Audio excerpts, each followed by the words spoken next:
Hi friends, welcome to Sam Institute Daily Current Affairs 2024 November 20. Today Current Affairs headlines. The first one, Indira Gandhi Shanti Puraskaramu 2023. The Indira Gandhi Shanti Puraskaramu 2023కి సంబంధించి లేటెస్ట్గా ఎవరికి ప్రదానం చేశారు అంటే 2022లో announcement చేశారు, ప్రకటించారు. ఆ 2 మెంబర్స్కి లేటెస్ట్గా నిన్నటి రోజున ఇందిరాగాంధీ గారి జయంతి సందర్భంగా ఈ అవార్డు ఇవ్వడం జరిగింది, గుర్తుపెట్టుకుందాం. నెక్స్ట్ వన్, 56వ టైగర్ రిజర్వ్ 56 టైగర్ రిజర్వ్గా లేటెస్ట్గా ఏ స్టేట్ నుంచి గుర్తించారు, టైగర్ రిజర్వ్ హోదా ఎవరిస్తారు, ఇవన్నీ మాట్లాడతాం. నెక్స్ట్, కరీంగంజ్ జిల్లా పేరు మార్పు, కరీంగంజ్ జిల్లా పేరు మార్పు. నెక్స్ట్, ఖాదిం హోటల్ పేరు కూడా మార్చారు, ఖాదిం హోటల్ పేరు కూడా లేటెస్ట్గా చేంజ్ చేస్తారు, రాజస్థాన్లో ఉంది. 2025లో భారత్ పర్యటనకు పుతిన్ అంటే రష్యా అధ్యక్షుడు భారతదేశానికి రానున్నారు పర్యటనలో భాగంగా. జీడిపిలో భారత్ ప్రథమ స్థానము 2024కి సంబంధించి. ఓకేనా, చూద్దాం. సైబర్ నేరాలను గుర్తించే ఏఐ బామ్మ, ఆర్టిఫిషియల్ ఇంటెలిజెన్స్ బామ్మ వార్తలో ఉన్నారు. ఇవి మనకున్న headlines. Okay, first current affairs. Indira Gandhi శాంతి పురస్కారము, ఇందిరాగాంధీ పీస్ అవార్డు 2023. మరి భారతదేశానికి తొలి మహిళా ప్రధాని ఇందిరాగాంధీ గారు. ఆ ఇందిరాగాంధీ గారు 1984 అక్టోబర్ 31న మరణించారు. మరి ఇందిరాగాంధీ గారి పేరు మీదుగా ఆమె చనిపోయిన తర్వాత ఈ అవార్డును ప్రారంభించారు 1986. మరి ఇందిరాగాంధీ శాంతి అవార్డును 1986లో ప్రారంభించారు నాన్న. ఈ అవార్డు యొక్క ప్రైజ్ మనీ 25 lakhs 25 లక్షలు ఇస్తారు, గుర్తుపెట్టుకోవాలి. మరి లేటెస్ట్గా మనకి 2023 డిసెంబర్ ఆ మంత్లో ప్రకటించారు ఒక 2 మెంబర్స్. ఇజ్రాయెల్కి మరియు పాలస్తీనాకి ఒక వార్ జరిగింది, ఇజ్రాయెల్ పాలస్తీనా వార్. 2023 అక్టోబర్ 7వ తారీఖున ఈ యుద్ధం ప్రారంభమైంది.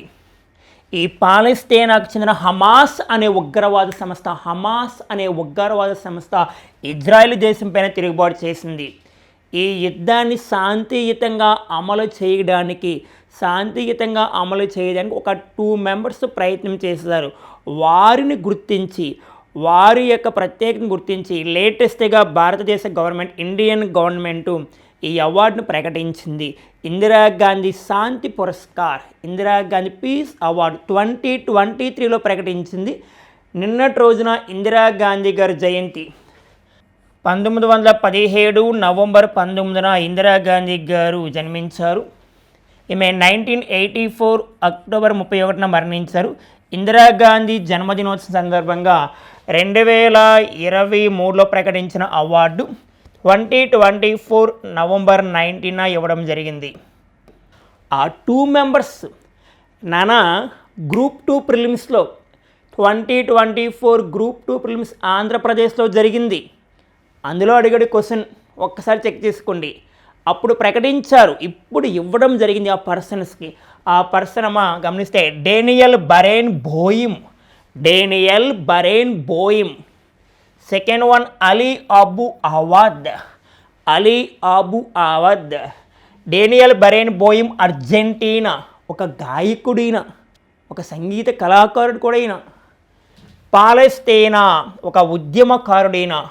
అలీ అబు అవాద్ పాలస్తీనాకు చెందిన ఒక ఉద్యమకారుడు. ఇజ్రాయిల్ పాలస్తీనా యుద్ధాన్ని శాంతియుతంగా అమలు చేసి ప్రజలకి ఒక మంచి మెసేజ్ ఇవ్వడం జరిగింది, అందుకు ఈ అవార్డు ఇచ్చారు. ఓకేనా, 2022లో ప్రకటించారు, 2024లో ఇవ్వడం జరిగింది. మరి నవంబర్ 19, 2024న ప్రదానం చేశారు. మరి ఈ అవార్డుని సుప్రీంకోర్టు మాజీ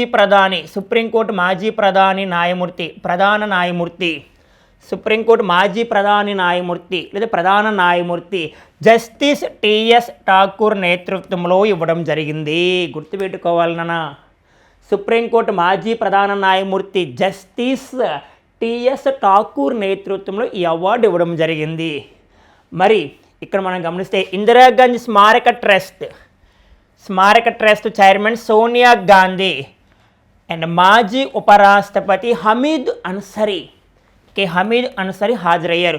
ఈ కార్యక్రమానికి ముఖ్య అతిథులుగా సోనియా గాంధీ మరియు మాజీ ఉపరాష్ట్రపతి హమీద్ అన్సరీ హాజరయ్యారని గుర్తుపెట్టుకోవాలి. ఈ అవార్డు ప్రైజ్ మనీ 25 lakhs ఇస్తారు నాన్న. 25 lakhs ఇస్తారు. ఇందిరాగాంధీ శాంతి అవార్డు 2023కి సంబంధించి 2024లో 2 members Daniel Barenboim Ali Abu Awad ఎప్పుడు ప్రారంభించారు? 1986. నెక్స్ట్ వన్ 56 టైగర్ రిజర్వ్ 56వ టైగర్ రిజర్వ్. టైగర్ రిజర్వ్ హోదా ఎవరిస్తారన్న NTCA వారు, నేషనల్ టైగర్ కన్జర్వేషన్ అథారిటీ వారు. NTCA national tiger conservation authority వారు ఇవ్వడం జరుగుతుంది.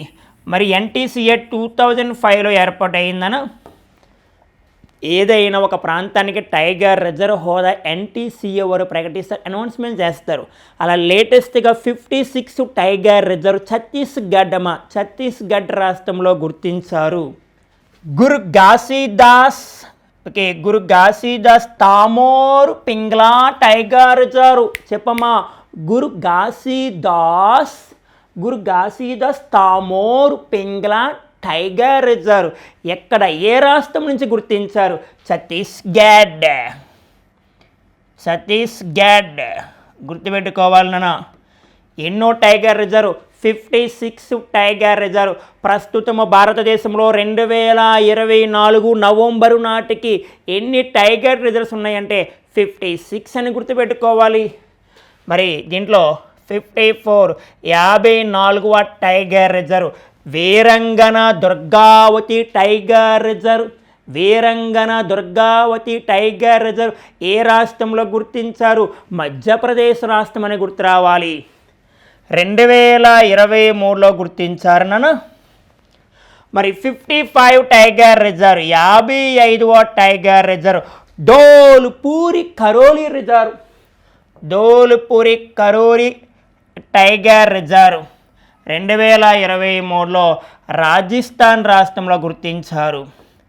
రాజస్థాన్ రాష్ట్రం అనేది గుర్తుపెట్టుకోవాలి. ఇంటర్నేషనల్ టైగర్స్ డే, ప్రపంచ పుల్ల దినోత్సవం ఎప్పుడు జరుపుకుంటాం? జూలై 29. గమనించాలి. 56 టైగర్ రిజర్వ్ ఛత్తీస్గఢ్లోని గురు ఘాసీదాస్ తామోర్ పింగ్లా. ఓకేనా.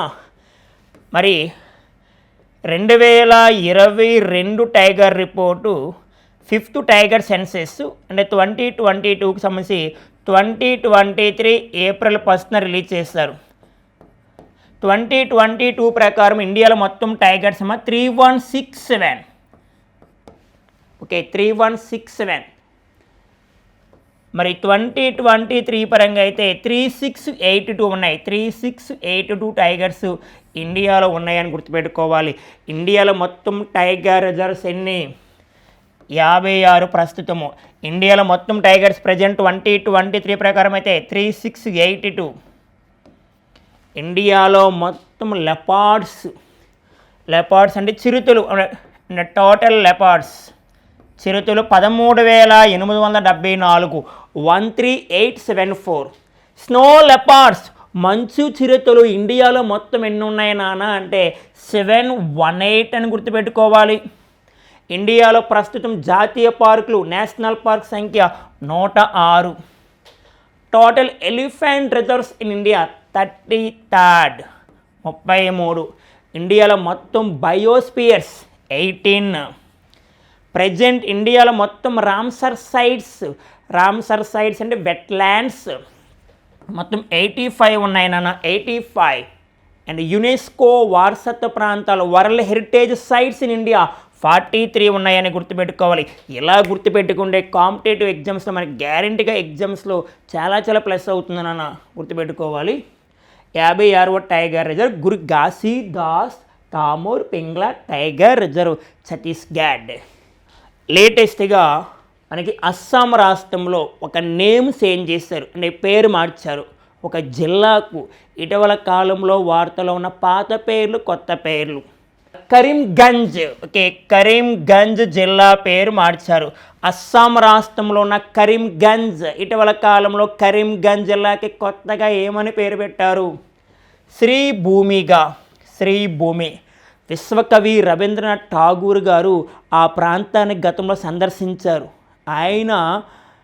ఆయనకి గుర్తింపుగా లేటెస్ట్గా పేరు మార్చారు. శ్రీభూమిగా అస్సాం.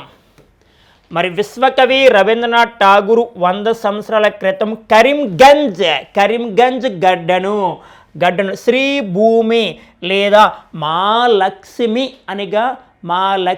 అని వర్ణించారు. మహాలక్ష్మి అనే ప్రాంతంగా వర్ణించారు. ఎవరు? రవీంద్రనాథ్ ఠాగూర్ నోబెల్ అవార్డు పొందిన తొలి భారతీయుడు. ఈయనకి 1913 సాహిత్య రంగంలో వచ్చిందని గుర్తుపెట్టుకోవాలి. ఓకేనా? ఇటీవల కాలంలో నేమ్స్ ఏం చేస్తారు అంటే విజయనగరం జిల్లాలో ఉన్న బాగాపురం ఇంటర్నేషనల్ ఎయిర్పోర్ట్ కొత్త పేరు అల్లూరి సీతారామరాజు ఇంటర్నేషనల్ ఎయిర్పోర్ట్గా పేరు మార్చారు. అలాగే పూణే ఇంటర్నేషనల్ ఎయిర్పోర్ట్ను జగద్గురు సంత్ తుకారం ఇంటర్నేషనల్ ఎయిర్పోర్ట్గా పేరు మార్చారు.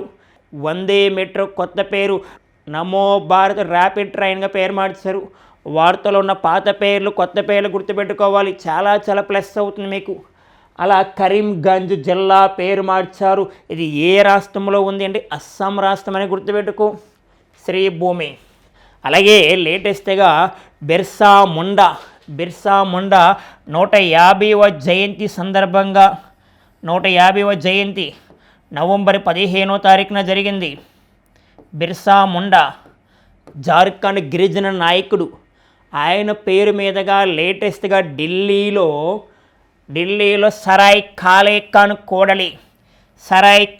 ఖాన్ కోడలి ఎక్కడ ఉందంటే ఢిల్లీలో ఉంది. సరాయ్ కాలే ఖాన్ కోడలి కూడా పేరు మార్చారు. భగవాన్ బిర్సా ముండా చౌక్ వెరీ ఇంపార్టెంట్, లేటెస్ట్గా పేరు మార్చానన్న. అండ్ సరాయ్ కాలే ఖాన్ కోడలి భగవాన్ బిర్సా ముండా చౌక్ ఎక్కడ ఉందంటే ఢిల్లీ, దేశ రాజధాని ఢిల్లీ. ప్రస్తుతం ఢిల్లీ యొక్క ముఖ్యమంత్రి అతిసి మార్లెన సింగ్ అని గుర్తుపెట్టుకోవాలి. మరొక పేరు మారింది అంటే ఇది ఒక పర్యాటక హోటల్. ఇది రాజస్థాన్లో ఉంది. దీనికి కూడా నేమ్స్ ఏం చేస్తారు అంటే ఖాదిమ్ హోటల్ పేరు మార్పు. రాజస్థాన్ ఖాదిమ్ హోటల్ ఏమని పేరు మార్చారు? ఇది రాజస్థాన్లో ఏ ప్రాంతంలో ఉందంటే అజ్మీర్లో ఉంది. అజ్మీర్లో ఉన్న ఖాదిమ్ హోటల్కి లేటెస్ట్గా ఏమని పేరు మార్చారంటే అజయ్ మేరుగా పేరు మార్చారు. అజయ్ మేరు హోటల్గా పేరు మార్చారు. ఇది అజ్మీర్లో ఉన్న పర్యాటక హోటల్ అంటే ఖాదిమ్ హోటల్ అనేది. దీనికి లేటెస్ట్గా పేరు గుర్తుపెట్టుకో, అజయ్ మేరు హోటల్. ఎక్కడ? రాజస్థాన్. నెక్స్ట్ 2025 భారత్ పర్యటనకు వ్లాడిమిర్ పుతిన్ రష్యా అధ్యక్షుడు లేటెస్ట్గా మనకి 16 బ్రిక్స్ సమిట్ జరిగిందమ్మా. 16వ బ్రిక్స్ సదస్సు జరిగింది. ఎక్కడ జరిగింది? రష్యాలో జరిగింది. ఈ సమిట్లో భాగంగా మన మోడీ గారు ఆయనతో ఒప్పందం చేసుకున్నారు. మీరు మా దేశానికి రండి అని. అంటే ద్వైపాక్షిక ఒప్పందాలు చేసుకుంటారన్న. ద్వైపాక్షిక ఒప్పందాలు, సెమీ కండక్టర్ ఒప్పందాలు, ఇలాంటి ఒప్పందాలు చేసుకోవడానికి 2025లో మన దేశానికి రష్యా అధ్యక్షుడు రాబోతున్నారు. ఆయన పేరు ఏం పేరున? Vladimir Putin. మరి వ్లాడిమిర్ పుతిన్ రాబోతున్నారని ఎవరు చెప్పారు అంటే రష్యాకు చెందిన క్రైమ్లిన్ ప్రెస్ కార్యదర్శి దిమిత్రీ పెస్కోవ్ చెప్పడం జరిగింది. Dmitry Peskov. ఇటీవల కాలంలో మన మోడీ గారు విదేశీ పర్యటనలు ప్రస్తుతము మనకి రియో డి జెనిరో మనకి అంటే కాఫ్ సమిట్. ఈ కాఫ్ సమిట్ అజర్బైజాన్ రాజధాని బాకులో జరిగింది. దీని సమయంలో అక్కడికి వెళ్ళారు మోడీ గారు. అలాగే నిన్నటి రోజున మనకి ప్రారంభమైన G20 సమిట్కి ముఖ్య అతిథిగా వెళ్ళడం జరిగింది మోడీ గారు. ఈసారి 19 G20 సమిట్ బ్రెజిల్ దేశంలో జరుగుతుందనేది మాట్లాడుకున్నాం. 19 G20 summit Brazil. 16 bricks summit రష్యాలో జరిగింది. ఓకేనా? 16 బ్రిక్స్ సమిట్ అయితే రష్యా, మరి 19 G20 సమిట్ అయితే బ్రెజిల్, 29 కాఫ్ సమిట్ అయితే అజర్బైజాన్ రాజధాని బాకులో జరుగుతుంది నాన్న. ఇటీవల కాలంలో భారతదేశానికి విదేశీ పర్యటనలో భాగంగా వచ్చిన వ్యక్తులు మహమ్మద్ మయూజ్ రావడం జరిగింది. ఈయన మాల్దీవుల అధ్యక్షుడు ఇటీవల కాలంలో భారతదేశానికి వచ్చారు. అలాగే మహమ్మద్ బిన్ జయ్యద్ కూడా వచ్చారు. మహమ్మద్ బిన్ జయ్యద్ ఈయన UAE president and United Arab Emirates president కూడా మన ఇండియాకి రావడం జరిగింది.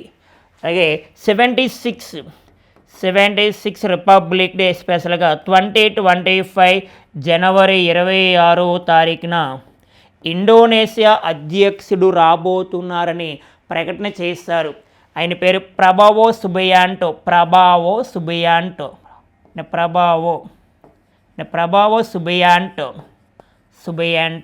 ఇండోనేషియా అధ్యక్షుడు మన ఇండియాకి రాబోతున్నారు. 76 రిపబ్లిక్ డే స్పెషల్గా 2025 జనవరి 26 గుర్తుపెట్టుకోవాలి. అండ్ జీడిపిలో భారత్ ప్రథమ స్థానము, గ్రాస్ డొమెస్టిక్ ప్రొడక్ట్లో భారతదేశం ప్రథమ స్థానం. అదేంటి సార్ భారతదేశం ప్రథమ స్థానం, నిజంగా నమ్మాలా? అన్ని దేశాలు కాదు, ఓన్లీ G20 దేశాలను తీసుకొని గ్రూప్ ఆఫ్ 20 కంట్రీస్ అంటే America, Britain, Canada, Japan, France, Germany, Italy, Brazil, Russia, India, China, South Africa, Argentina, Australia, South Korea, Saudi Arabia, Mexico, Turkey, Indonesia, AU ఇలాంటి దేశాలు G20లో ఉంటాయి కదా, ఆ దేశాలని సమూహంగా తీసుకొని G20 దేశాలను అంచనా వేసి అన్ని దేశాలకి జీడిపిని అంచనా వేస్తే దీంట్లో ఫస్ట్ ప్లేస్ ఇండియా ఉంది, ఓన్లీ 2024 ఇయర్కి సంబంధించి. మరి G20 దేశాల్లో 2024లో అత్యధిక వృద్ధి రేటు భారత్. రిపోర్ట్ ఇచ్చింది ఎవరు నాన్న అంటే ది ఎకనామిస్ట్ ఇంటెలిజెన్స్ యూనివర్సిటీ నివేదిక వారు ఇవ్వడం జరిగింది. మరి భారత్ వృద్ధి రేటు 7%, అన్ని దేశాలు కూడా 6% లోపే ఉండిపోయాయి. కానీ భారతదేశం 2024లో 7% నమోదు చేసుకుంది. Philippines 5.5% GDP second place. Third place Indonesia 5.1%. Fourth place China 4.9%. Next one Taiwan and 4.2%. Russia 3.7%. Next Brazil 3%. Last one America 2.7%గా మనకి టాప్ 8లో గుర్తుపెట్టుకోవాలి. గ్రాస్ డొమెస్టిక్ ప్రొడక్ట్ ఆయా దేశాలు భారతదేశం యొక్క జీడిపి వృద్ధి రేటును అంచనా వేస్తాయి. లేటెస్ట్గా IMF భారతదేశం యొక్క వృద్ధి రేటును ఎంతగా అంచనా వేసింది, వరల్డ్ బ్యాంక్ ఎంతగా అంచనా వేసింది, RBI ఎంతగా అంచనా వేసింది, ADB ఏషియన్ డెవలప్మెంట్ బ్యాంక్ ఎంతగా అంచనా వేసింది గుర్తుపెట్టుకోవాలి పోటీ పరీక్ష ప్రిపేర్ అవుతున్నప్పుడు. నెక్స్ట్ సైబర్ నేరాలను గుర్తించే AI బామ ఆర్టిఫిషియల్ ఇంటెలిజెన్స్. ప్రస్తుతం తరుణంలో చూసుకుంటే సైబర్ క్రైమ్స్ ఎక్కువగా జరుగుతున్నాయి. ఆన్లైన్ మోసాలు, మీకు సెల్ ఫోన్ పలికింది, మీకు బంగారం పలికింది, గోల్డ్ పలికింది అని, లేదా మనల్ని బ్లాక్మెయిల్ చేసి సైబర్ క్రైమ్ చేస్తూ ఉంటారు. అలాంటి వారిని అరికట్టడానికి, వారిని ఎంగేజ్ చేయడానికి, వారు మనల్ని మోసం చేయకుండా ఒక దేశంలో AI బామ ఆర్టిఫిషియల్ ఇంటెలిజెన్స్ బామ వార్తలోకి వచ్చారు. సేమ్ ఏ ప్రాంతానికి సంబంధించి, ఉదాహరణకి విశాఖపట్నం తీసుకున్నా లేదా హైదరాబాద్కి సంబంధించిన సైబర్ క్రైమ్స్ వాళ్ళు చేస్తే సేమ్ లోకల్గా అంటే ఆయా భాషల్లో మాట్లాడడం జరుగుతుంది. అంటే ప్రాంతీయ భాషలో రీజనల్ లాంగ్వేజెస్లో ఆమె మాట్లాడుతూ ఉంటుంది. వారు టైంను వేస్ట్ చేస్తూ ఉంటుంది. ఎవరైతే సైబర్ క్రైమ్ చేస్తారో వారు ఫోన్ చేస్తే, మనకు ఫోన్ చేస్తారు కదా, అంటే మనకు చేసే ఫోన్ అనేది బామ కనెక్ట్ అవుతుంది. బామ సైబర్ క్రైమ్స్ వారికి ఒక అబద్ధం చెప్తూ ఉంటుంది. వారి టైం అనేది ఎంగేజ్ చేస్తూ ఒక 40 మినిట్స్ వరకు అన్ని అబద్ధాలు చెప్తూ ఉంటూ, అంటే మనకు డీటెయిల్స్ అడుగుతూ ఉంటారు, బ్యాంక్ డీటెయిల్స్ ఇవన్నీ అడుగుతూ ఉంటారు కదా, అంటే కరెక్ట్ డీటెయిల్స్ ఇవ్వకుండా రాంగ్ డీటెయిల్స్ ఇవ్వడం జరుగుతుంది ఆమె. అంటే సైబర్ క్రైమ్స్ నుంచి మనల్ని కాపాడడానికే అలా దేశంలో లేదా ప్రపంచంలో తొలిసారిగా AI భామ రావడం జరిగింది. British telecom company Virgin Media O2 వారు ఈ బామ్మని తీసుకురావడం జరిగింది. ఆర్టిఫిషియల్ ఇంటెలిజెన్స్ బామ్మ, సైబర్ నేరాలను గుర్తించే AI బామ. ఆమె పేరు దైసీ బామ. మరి లండన్కి చెందిన V3C ఫెయిట్ అనే క్రియేటివ్ ఏజెన్సీ స్థానిక గొంతును సిద్ధం చేసింది. ఆ భామకి లాంగ్వేజ్, రీజనల్ లాంగ్వేజ్ని ఏ ప్రాంతానికి సంబంధించి ఆ ప్రాంతానికి లాంగ్వేజ్ మాట్లాడే విధంగా సెట్ చేశారు. ఓకేనా. బ్రిటిష్ అని గుర్తుపెట్టుకో. British telecom company Virgin Media ఓటు. ప్రపంచంలో సైబర్ నేరాల్లో ఫస్ట్ ప్లేస్ రష్యా ఉంది, second Ukraine and third one China. Cyber నేరాలో India rank 10th place. India 10th ప్లేస్లో ఉంది సైబర్ నేరాలు గుర్తుపెట్టుకోవాలి.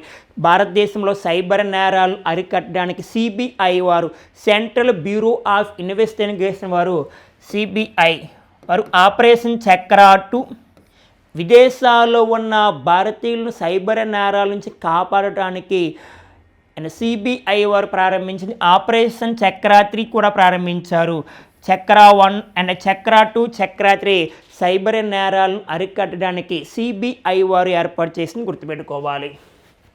ఎంఎస్ సుబ్బలక్ష్మి అవార్డు అంటే కర్ణాటక సంగీత పితామహురాలుగా పేరు పొందింది. యాక్చువల్గా ఈమె తమిళనాడు, కానీ కర్ణాటకలో మంచి ఫేమస్. ఈమెకి భారతరత్న అవార్డు వచ్చింది. ఆమె 2004లో చనిపోయారు. ఈమె చనిపోయిన తర్వాత ఆమె జ్ఞాపకార్థంగా 2005 నుంచి మరి అవార్డు ఇవ్వడం జరుగుతుంది. అయితే లేటెస్ట్గా ఒక వ్యక్తికి ప్రకటించారు. ఆ వ్యక్తికి ఈ అవార్డు ఎంఎస్ సుబ్బలక్ష్మి పేరు మీదుగా ఇవ్వకూడదు, సంగీత కళానిధి అవార్డు పేరు మీదుగా ఇవ్వండి, ఆమెను విమర్శించారు అని ఎంఎస్ సుబ్బలక్ష్మి మనవడు హైకోర్టు అంటే మద్రాస్ హైకోర్టుకి తీర్పు ఇవ్వడం జరిగింది. మద్రాస్ హైకోర్టు ఏం చెప్పిందంటే ఇప్పుడు అవార్డు ప్రకటించిన వ్యక్తికి ఈ అవార్డు ఎంఎస్ సుబ్బలక్ష్మి పేరు మీదుగా ఇవ్వకుండా కళానిధి అవార్డు పేరు మీదుగా ఇవ్వాలి అని వార్తల్లోకి వచ్చింది. మరి టిఎం కృష్ణకు అంటే 2024కి సంబంధించి ఎంఎస్ సుబ్బలక్ష్మి అవార్డు నవంబర్ 17 రోజున ప్రకటించారు. ఇప్పుడు ఎంఎస్ సుబ్బలక్ష్మి యొక్క మనవడు శ్రీనివాస్ గాను అండ్ శ్రీనివాసన్ గారు అంటే మద్రాస్ హైకోర్టులో ఫిల్ చేశారు. అంటే మద్రాస్ హైకోర్టులో కేసు వేయడం జరిగింది. మద్రాస్ హైకోర్టు ఏం చెప్పిందంటే మరి ఆమెను విమర్శించినట్లు వార్తలకు వచ్చాయి. అంటే టిఎం కృష్ణ గారు అయితే ఇప్పుడు ఈ అవార్డు ఇవ్వవచ్చు. ఎంఎస్ సుబ్బలక్ష్మి అని మెన్షన్ చేయకుండా కళానిధి లేదా సంగీత కళానిధి అనే పేరుతో ఇవ్వాలంట. ఓకేనా. మరి సంగీత కళానిధి అవార్డును ఎంఎస్ సుబ్బలక్ష్మి అవార్డుగా పిలుస్తారు. ఎంఎస్ సుబ్బలక్ష్మి అనకూడదు. ఎంఎస్ సుబ్బలక్ష్మి అనకుండా సంగీత కళానిధి పేరు మీదుగా ఆయనకు అవార్డు ఇవ్వవచ్చు అని తీర్పిచ్చారు. మరి మ్యూజిక్ అకాడమీ మరియు ఆంగ్ల వార్తాపత్రిక 2005 నుంచి అవార్డు ఇస్తున్నారు. 2024 డిసెంబర్లో 98వ వార్షిక వేడుకల్లో అంటే ఎంఎస్ సుబ్బలక్ష్మి యొక్క 98వ వార్షిక వేడుకలో ఇవ్వాల్సింది ఈ అవార్డు. ఇప్పుడు అంటే ఇస్తారు, కానీ సంగీత కళ అనేది పేరు మీదకి ఇస్తారని గుర్తుపెట్టుకోవాలి. ఎవరికైనా టిఎం కృష్ణకు. ఎంఎస్ సుబ్బలక్ష్మి అంటే కర్ణాటక సంగీత పితామహురాలుగా ఆమె పేరుంది. మీకు 1998లో భారతరత్న కూడా వచ్చింది మీకు. ఈ అవార్డు యొక్క ప్రైజ్ మనీ ₹1,00,000 ఇస్తారని గుర్తుపెట్టుకో.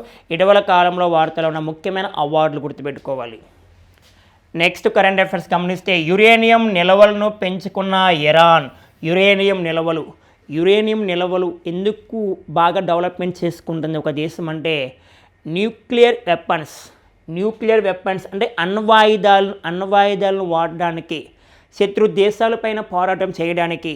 హిరోషిమా, నాగాసాకి జపాన్లో ఉన్న ప్రాంతాలపైన అమెరికా అణ్వాయుధాలు దాడి చేసింది. మరి హిరోషిమా నాగాసాకి నగరాల్లో బయటపడ్డ వ్యక్తులు అంటే ఆ వ్యక్తులు స్థాపించిన ఒక సంస్థ పేరు హెడాంక్యో అంటే హిరోషిమా నాగాసాకి ప్రాంతంలో యుద్ధం జరిగింది కదా. ఆ ప్రాంతంలో యుద్ధం జరిగినప్పుడు చాలామంది ప్రాణాలు కోల్పోయారు, కొంతమంది ప్రాణాలు రక్షించుకున్నారు. వారు స్థాపించిన ఒక సంస్థ పేరు హెడాంక్యో, జపాన్లో స్థాపించారు. ఈ సంస్థకి 2024లో నోబెల్ శాంతి అవార్డు వచ్చింది హెడాంక్యో జపాన్ దేశానికి. మరి యురేనియం నిల్వలను పెంచుకున్న ఇరాన్ మరి అంతర్జాతీయ అణు ఇంధన సంస్థ నివేదిక ఇచ్చింది. అంతర్జాతీయ అణు ఇంధన సంస్థ, ఈ సంస్థ యుఎన్ఓ కింద పనిచేస్తుంది, ఐక్యరాజ్య సమితి కింద పనిచేసే ఒక ఆర్గనైజేషన్. మరి ఇరాన్ అణ్వాయుధాలను తయారీకి చేరువలో ఉంది. అణ్వాయుధాలను తయారు చేస్తే చేరువలో ఉంది, అందుకే యురేనియం నిల్వలను పెంచుకుంటుంది. మరి ఇరాన్ 60% శుద్ధి చేసిన యురేనియం నిల్వలు 17.6 కిలోల నుండి, గతంలో 17.6 కిలోలు ఉండేవి, ప్రస్తుతం 182.3 కిలోలకి చేరుకుందంట. అంటే యురేనియం నిల్వలు గతంలో ఇరాన్ దేశం దగ్గర 17.6 కిలోలు ఉండేవి, ప్రస్తుత తరుణంలో 182.3 కిలోలకి చేరుకుంది. మరి అణ్వాయుధాల తయారీకి కనీసం 90% మేర శుద్ధి చేసిన యురేనియం అవసరము.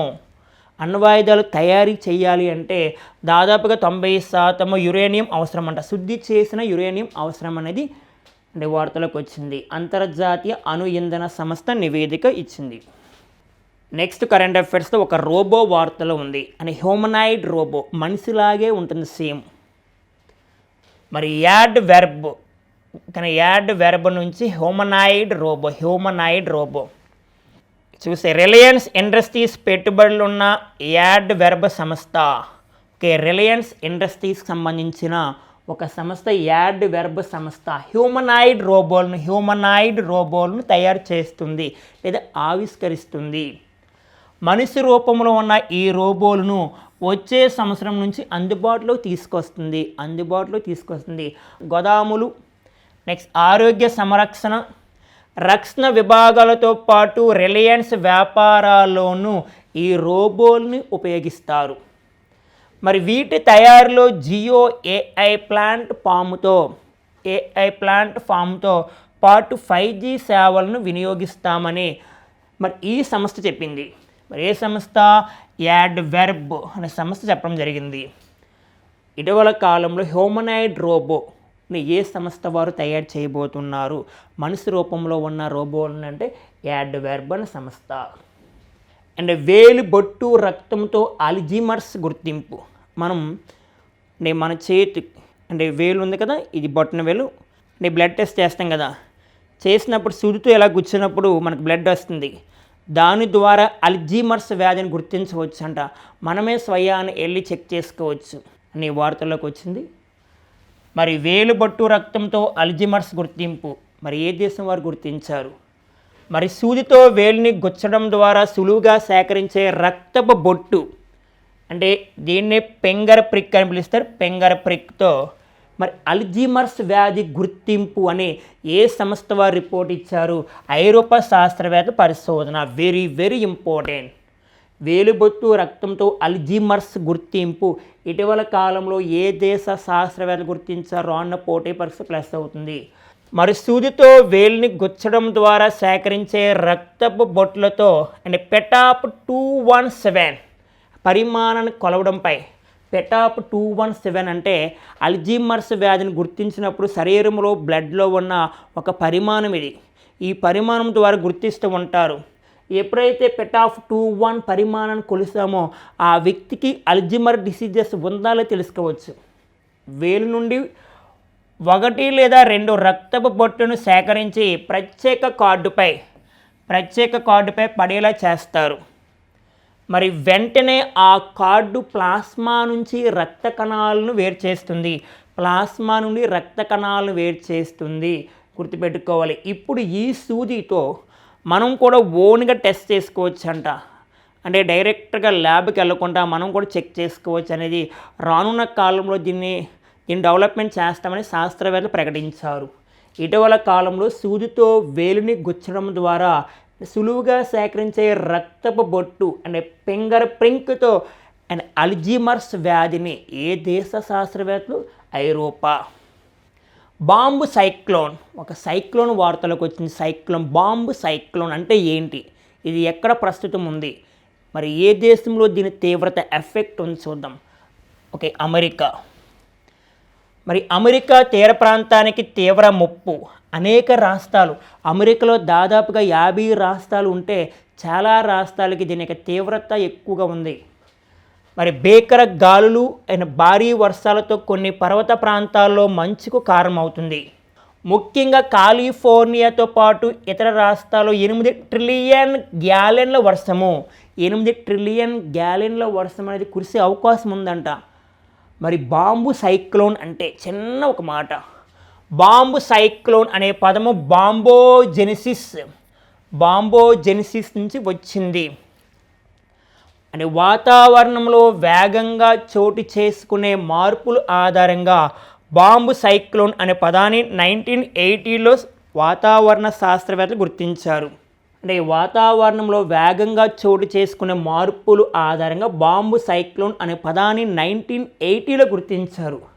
బాంబు సైక్లోన్ అంటే సింపుల్గా గంటల వ్యవధిలోనే తక్కువ వ్యవధిలోనే ఒక తుఫాన్ రూపంలో వస్తుంది. గంటల వ్యవధిలో తుఫాను బలపడే పరిమాణాన్ని బాంబు సైక్లోన్ అంటారు. మనం ఊహించలేని స్థితిలో అప్పటి వరకు నార్మల్గా ఉన్న క్లైమేటు ఒకేసారి వచ్చే విధానాన్ని బాంబు సైక్లోన్ అంటారు నాన్న. ఇటీవల కాలంలో వాడుతున్న సైక్లోన్స్, ఇంపార్టెంట్ సైక్లోన్స్ చాలా చెప్పాము. దానా సైక్లోను అండ్ టామ్రీ సైక్లోన్ అండ్ అస్నా సైక్లోన్, ఇవన్నీ గుర్తుపెట్టుకోవాలి. మిల్టన్ హరికేన్ అంటే తుఫాన్. అంటే అమెరికాలో తుఫాన్లు ఏ పేరుతో పిలుస్తారు? మిల్టన్ అనే తుఫాన్. మిల్టన్ అనే తుఫాన్ ఎక్కడ వచ్చింది? అమెరికాలో. మరి హరికేన్ అని పిలుస్తారు. అమెరికాలో హరికేన్ అని అంటారు, తుఫాన్లు హరికేన్ అంటారు. మిల్టన్ హరికేన్ ఎక్కడ వచ్చింది? అమెరికాలో ఫ్లోరిడాలో వచ్చిందమ్మా, ఫ్లోరిడాలో లేటెస్ట్గా. అండ్ ట్రామీ సైక్లోన్ మీకు చెప్పా ఆల్రెడీ. Okay, Philippines. యాగి తుఫాన్ తైవాన్ దేశంలో రావడం జరిగింది. దీని కారణంగా భారతదేశం సహాయం కూడా చేసింది. ఆపరేషన్ సద్భావన్ అనే పేరుతో సహాయం చేసింది భారతదేశం. ఓకే ఫ్రెండ్స్, ఇవి మనకున్న current affairs. All the best.